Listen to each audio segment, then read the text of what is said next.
I'm Mike from Cornfield Customs. This is our shop here in Cincinnati, Ohio. We build pre-1950 American-made hot rods and do coach work and metal shaping.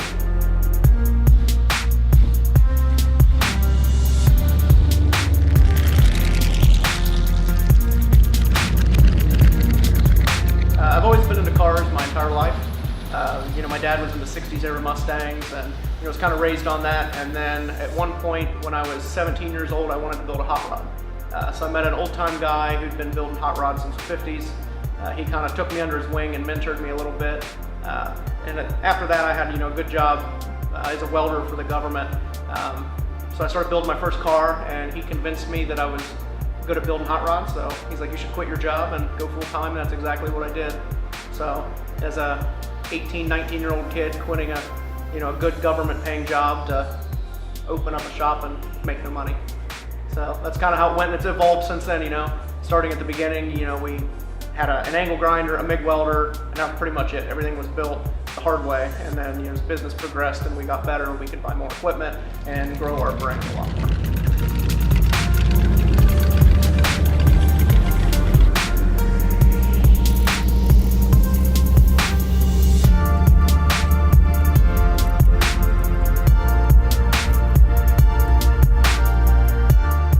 Without trying to trash any body shops or anything like that, the advantages of a customer bringing a car to a shop like ours is the fact that we're a metal shop. We care about what goes under the paint. We try to metal finish everything to the best of our capabilities. So, you go to a body shop, all they care about is the finished product. High gloss, smooth finish. But I care about what's underneath, even though nobody will ever see it. And that's not necessarily just on sheet metal, chassis, brackets, underdash. I build everything to where if somebody in 100 years were to take it back apart, I want them to lay under the dash or look under the car and be, damn, this guy knew what he was talking about, not, damn, what was this guy thinking? I really try to, have details on everything, because I want everything everywhere to be hand touched and be as perfect as we can get it. Especially with sheet metal and body shops. We do a lot of work for local body shops that get into Lamborghinis or old car restorations that are hit, and they don't know how to fix stuff anymore. It's panel replacement, which is what the industry demands in our society. So we fix all the sheet metal work for a lot of body shops. So that's kind of the benefit to coming to a coach building shop or a sheet metal shaping shop versus a body shop. One of our past builds that is really important to me is a 1930 Model A Roadster. It's burgundy color with a black chassis. We built that for my uncle. That was a lifelong dream of his, was to have a hot rod. Ever since he was a kid, in the 50s and 60s, seeing hot rods driven around, he always wanted one. So finally, when he decided to retire, he came to me and said, I'd really like you to build the car I've always wanted.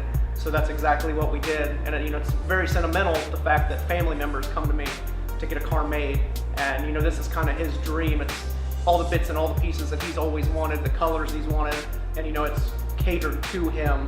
So that's it's a really cool car, and I still have access to it whenever I want to take it out and drive it. He likes to share that experience with me. So that's a really cool project that we did a few years ago. The thing that keeps me really interested in the hobby of hot rodding in the industry is with us being a coach building shop or a metal shaping shop, we have complete freedom. It doesn't matter if we're doing a 69 Camaro or a Model A, or something that doesn't even exist, because we have the capability to design and manufacture it here. I like the constant challenges of making quarter panels and wheel wells and floors, and striving to keep it as close to original as we can, but add our own little flair to it and make it look nicer than a stamped panel.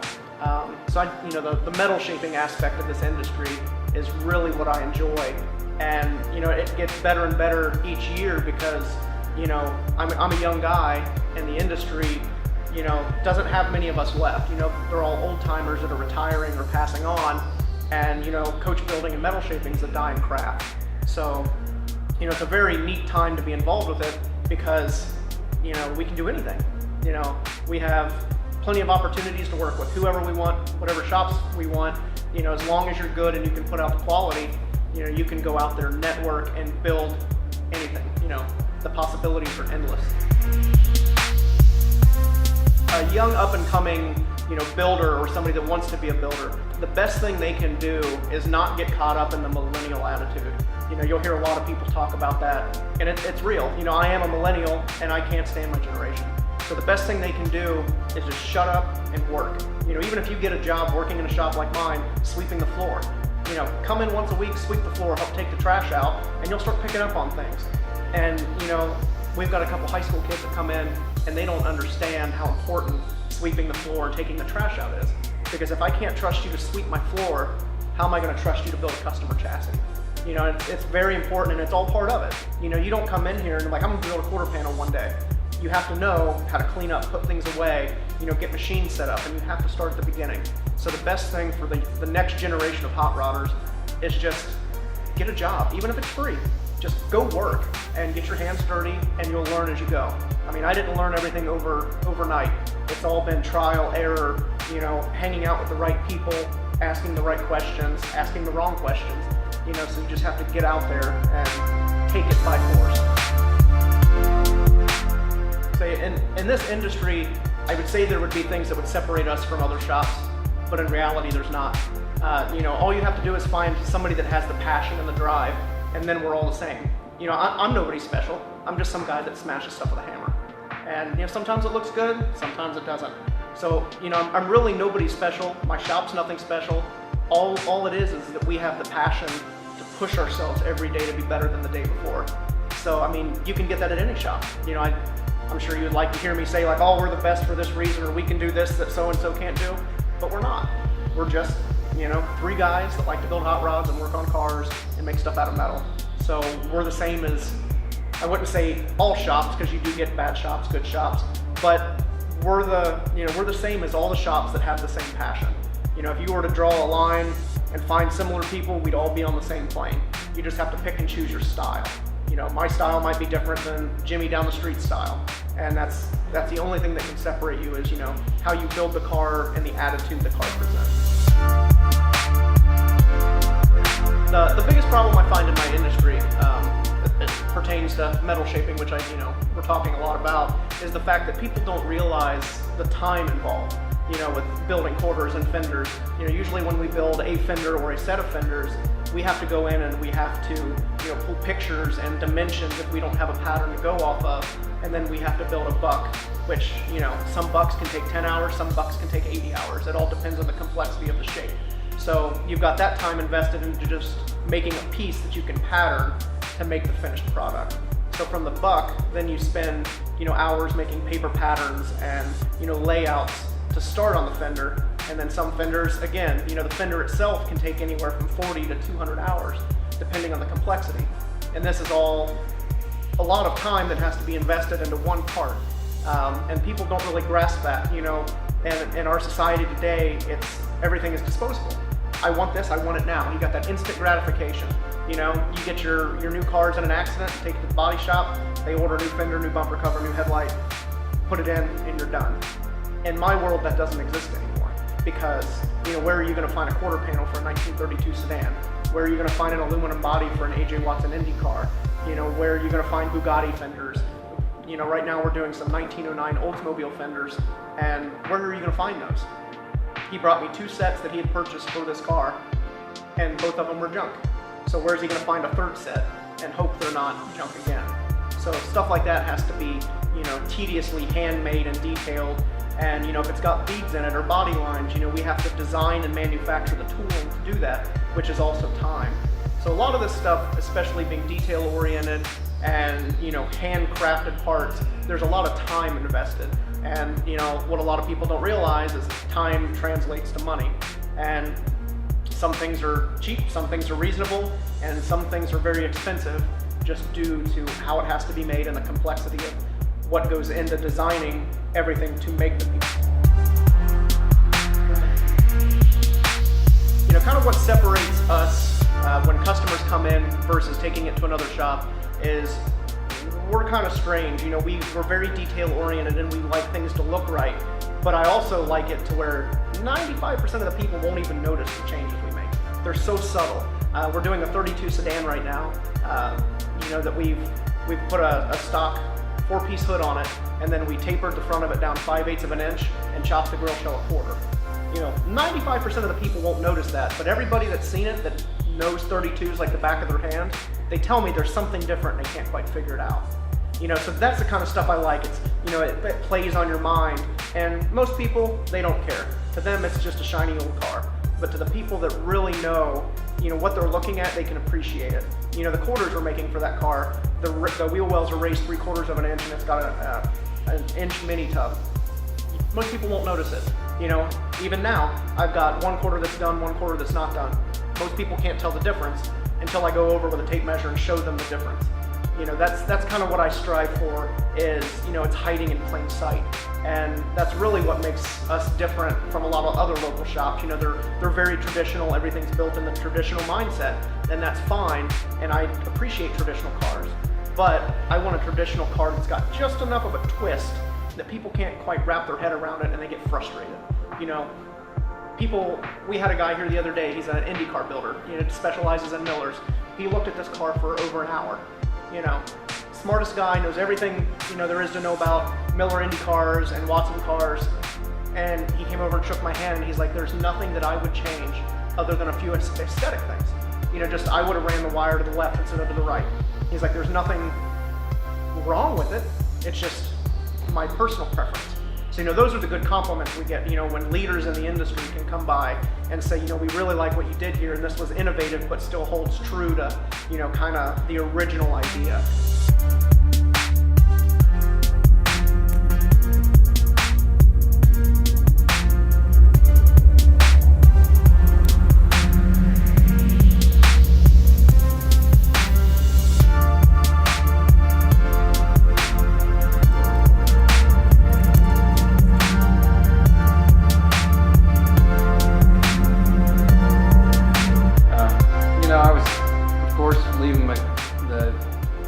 I was scared, didn't know what was going to happen, but when I left, all the old timers that were there, they all told me, come shook my hand, they said, you made the right decision, you're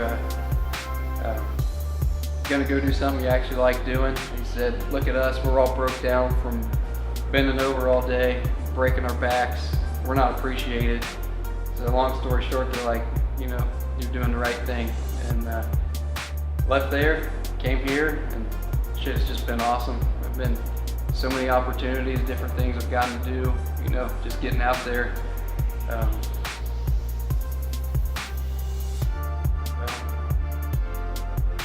I would say, if you want to do it, just do it. The only thing you can do is fail. There'll always be a 9-to-5 job somewhere else. If you don't make it, then you can get a job somewhere else. It's not that big of a deal. But you're never going to know if you can do it unless you try. So I would say, if you want to build hot rods, anything, if you want to do something you enjoy doing, just give it 110% and try it until you make it. Don't give up. Yeah, I started off in culinary.